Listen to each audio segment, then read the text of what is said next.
Graduation day was supposed to be mine.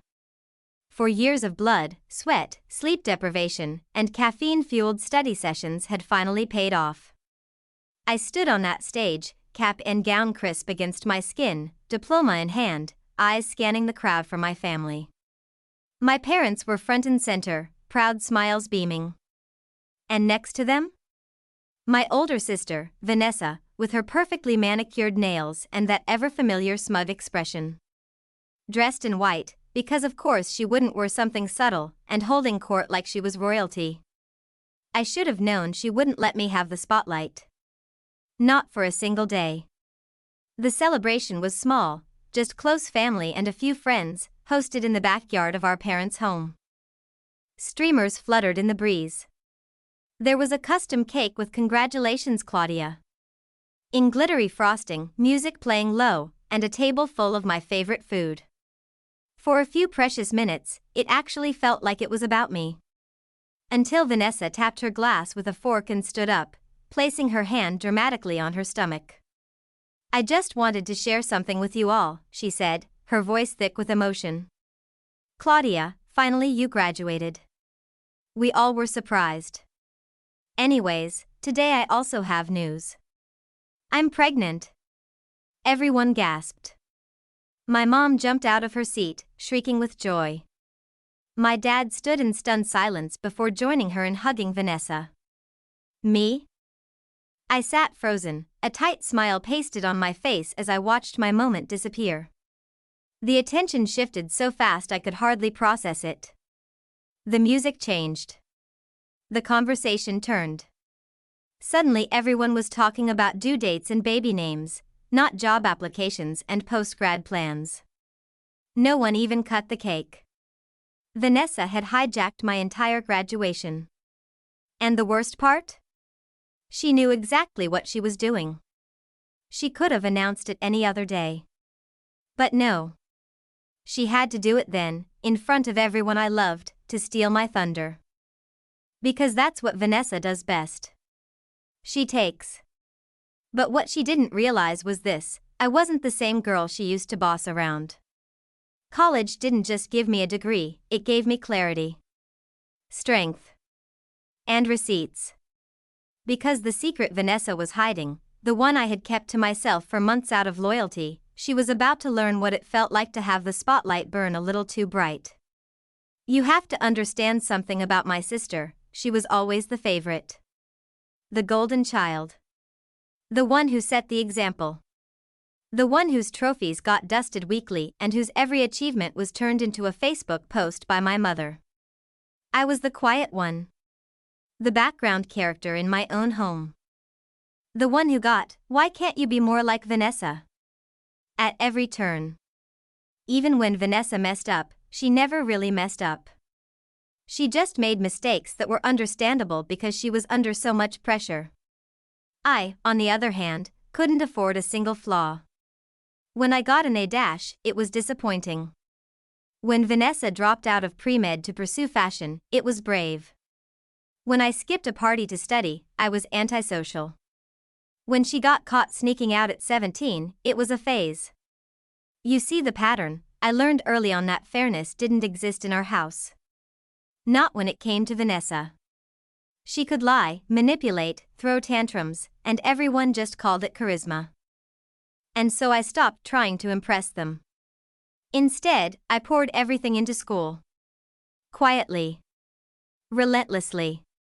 While Vanessa flitted from job to job and relationship to relationship, I stacked scholarships, aced my exams, and took care of everything around the house when she conveniently had plans. When she moved back in after her latest breakup, she took over the biggest bedroom without asking. My parents didn't blink. When I asked for a smaller desk for my tiny room so I could focus on my final thesis, I was told I was being difficult. Still, I stayed silent. Still, I helped her. Because deep down, I thought maybe if I kept giving, she'd finally give something back. But she never did. The pregnancy announcement at my graduation? That wasn't just a one-time cruelty. That was classic Vanessa. She didn't even have the decency to wait until after the party. She chose the toast, the one moment everyone was focused on me, to pull her little stunt. And my parents? They lapped it up. Again. They kept saying, "Isn't it beautiful? You're both entering new chapters together." As if stealing my spotlight was some kind of sisterly bonding experience. I smiled through clenched teeth. But something in me snapped that night. Because what they didn't know. What Vanessa didn't know. Was that I'd seen the truth weeks ago.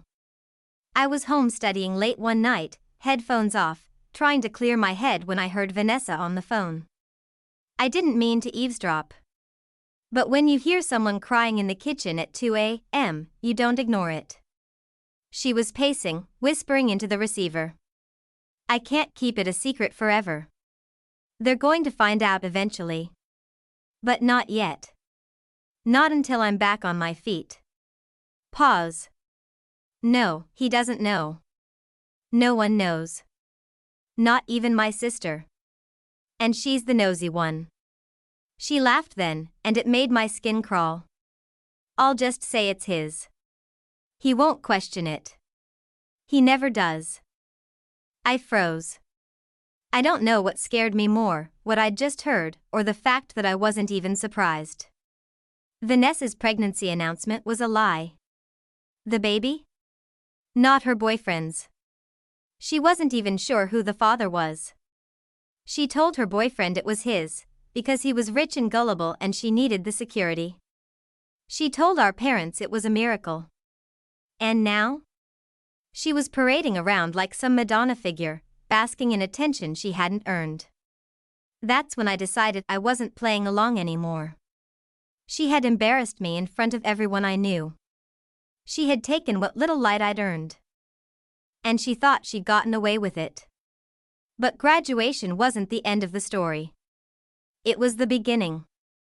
They say revenge is a dish best served cold.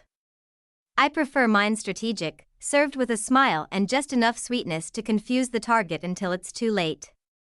After Vanessa stole my graduation with her announcement, I didn't act right away. No. That would have been too easy. Vanessa thrives on drama.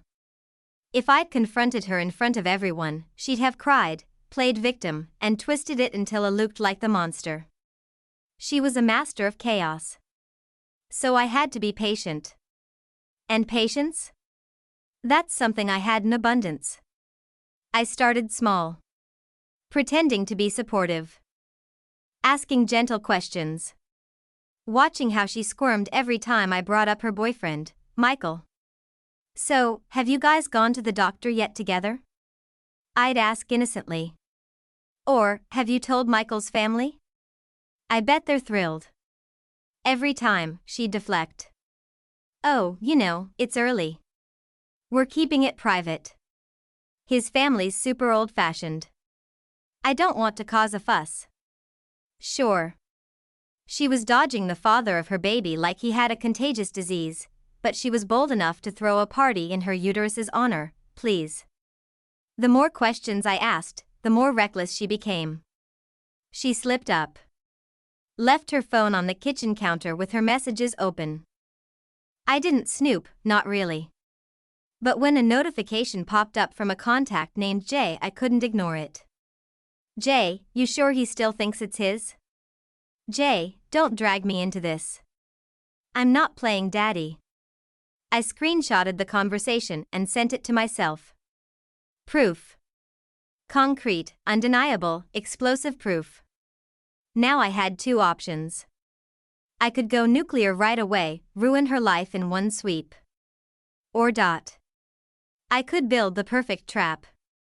Let her dig her own grave, nice and slow, let her keep lying. Keep twisting the narrative. Until there was no way out but down. I chose the latter. Because Vanessa's downfall wasn't just about one lie. It was about every lie. Every moment she humiliated me. Every time she got praised for stepping on someone else. Every smirk she flashed after stealing the spotlight. I wanted everyone to see who she really was. So I waited for the baby shower. She planned it like it was the royal wedding. She picked a garden venue, hired a photographer, had custom cookies with the baby's last name on them, Michael's last name, of course. She invited friends, family, even Michael's parents. That's when I knew, the reveal had to happen there. Where she'd be surrounded by everyone she was lying to.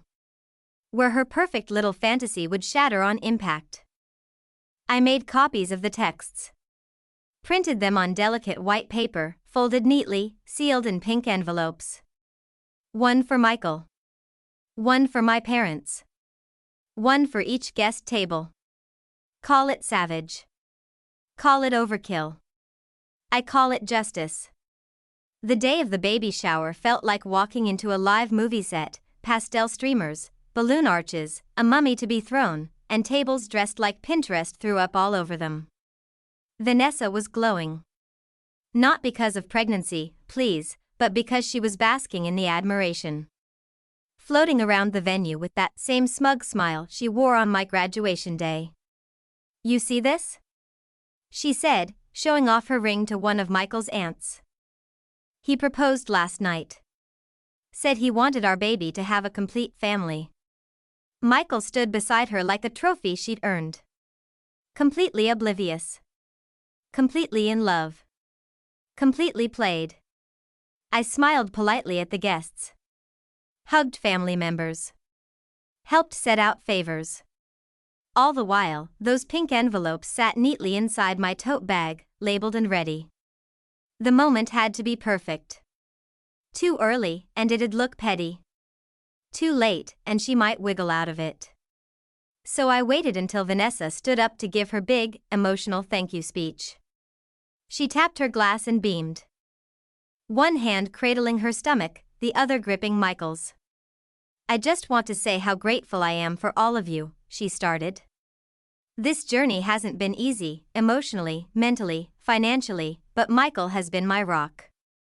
Our baby is already so loved. Applause followed. I watched her eat up the attention, the way she always did. That was my cue.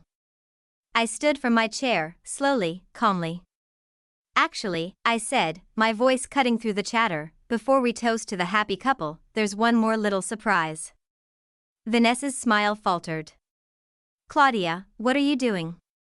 She hissed through her teeth. I ignored her. Reached into my bag and walked to each table. Handing out the pink envelopes. One for each guest. My hands were steady.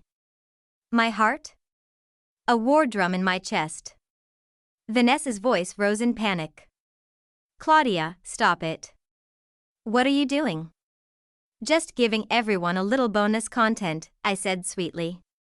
She lunged forward, grabbing one of the envelopes and tearing it open. Her face drained of color. Michael opened his. Then his father. Then her best friend. Gasps, murmurs, a few people stood up in confusion. Jay, you sure he still thinks it's his? Jay, don't drag me into this. I'm not playing daddy. Screenshots don't lie. Vanessa shrieked, those are fake. You photoshopped them. She's jealous of me. But her voice shook. And Michael. Michael just stood there, hands shaking, eyes locked on the messages. You told me it was mine, he whispered. It is. She cried. He backed away like she'd slapped him. You said you'd only ever been with me. She reached for him. He flinched. The crowd was dead silent. Aunt Lisa, the family gossip, stood up and muttered, unbelievable, before grabbing her purse and walking out. My parents looked at me, then at Vanessa. My mother's face turned stone cold. Vanessa tried to salvage it, of course. Tears, denials, accusations. She turned to me with pure venom in her eyes. You're sick. You waited for this. You planned this. I looked her dead in the eye and said, no, Vanessa. I just gave you what you gave me. A ruined day, in front of everyone. She stormed out of her own baby shower. Michael didn't follow. I just finally felt free. Vanessa had spent her life climbing ladders built on other people's backs. This time, she fell flat on her own. And me, for once, I wasn't the background character anymore. The morning after the baby shower, our house was unnervingly quiet. No loud phone calls. No stomping in heels. No Vanessa shrieking about someone messing up her coffee order or misplacing her dry shampoo. Just silence. I sat at the kitchen table, sipping tea, scrolling through my emails. A few relatives had sent messages, some apologizing for ever doubting me, others congratulating me for having the guts to expose the truth. A few stayed neutral, which honestly was better than the usual Vanessa worship. My mom didn't speak to me all morning. She just moved around the house like a ghost, flinching every time the doorbell rang or the phone buzzed. My dad. Well, he had nothing to say.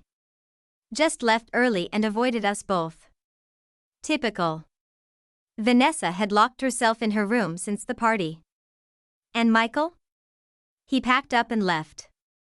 Didn't say goodbye. Didn't ask questions.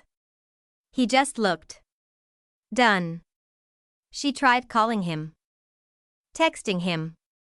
Even showed up at his apartment 2 days later, I know because she came home crying, mascara smeared like a raccoon, claiming he wouldn't even let her in the building. After everything I gave him. She wailed. I had to walk away before I laughed out loud. Gave him what, Vanessa? A fantasy? A lie? A pregnancy that might not even be his? But it didn't stop there. Turns out Jay wasn't the only one. Vanessa's trail of secrets led further than even I knew. Michael's parents pulled out of their support plans. Cancelled the baby fund they'd quietly started. And word spread fast, especially with screenshots making their rounds in private group chats and nosy aunt circles. Vanessa's reputation was done. No more invites to brunch with the family friends. No more doting from our cousins. Even the church ladies who used to call her an inspiration stopped replying to her texts. She was radioactive. And the irony, she did it to herself. As for me, well, things changed. I got calls from 2 of the professors at my graduation. One offered to write me a glowing recommendation for a competitive research position. Another forwarded my resume to a colleague abroad. For once, I wasn't just Vanessa's little sister. I was Claudia. The quiet one.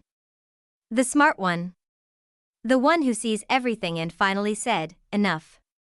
I moved out a few weeks later into a small but sunny studio apartment. My own space.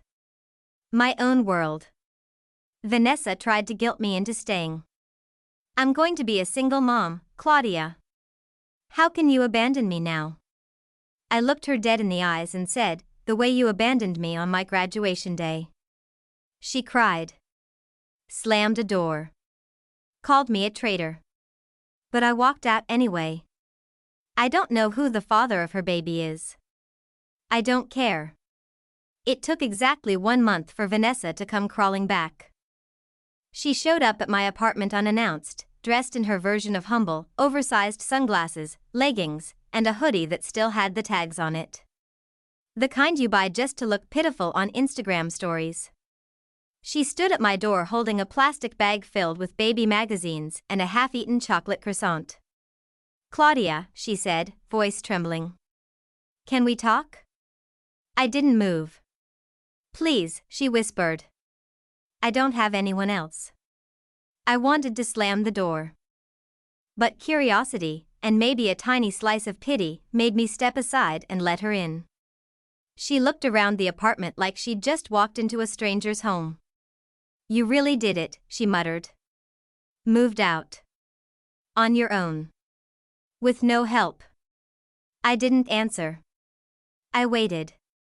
Okay, look, she finally said, sitting on the edge of my couch like it was made of lava.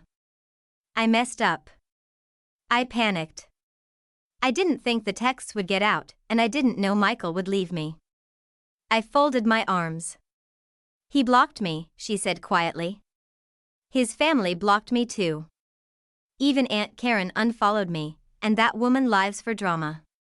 So why are you here, Vanessa? She looked up with those eyes, the same ones she used on our parents when she broke things and blamed me. I need help, she said. Just for a while. Until the baby comes. Then I'll get back on my feet. There it was. The old Vanessa peeking through. She wasn't here because she missed me. Or because she was sorry. She was here because her house of cards had finally collapsed, and she thought I would be her emergency exit. I sat across from her and said, flatly, no. Her eyes widened. Claudia, I'm not your backup plan, I said. You burned every bridge, including mine. And now you want me to carry the weight while you play victim again? I'm your sister. You weren't acting like one when you hijacked my graduation. Or when you lied to Michael. Or when you made me feel small for years just so you could feel bigger. She went quiet. The croissant bag rustled as she gripped it tighter. People make mistakes, Claudia. No. People make mistakes. You make choices. Vanessa stood up like she might argue, but stopped. She looked around again, not at the apartment, but at me.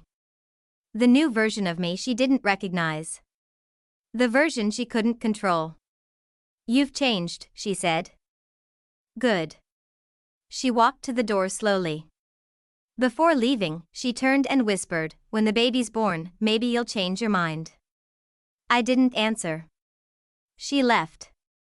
And this time, I didn't look back. The next week, my mom called. You need to be there for your sister, she said. She's still family. No, I replied. She made her choices. I'm finally making mine. And it felt incredible. Because I wasn't being cruel. I was being free.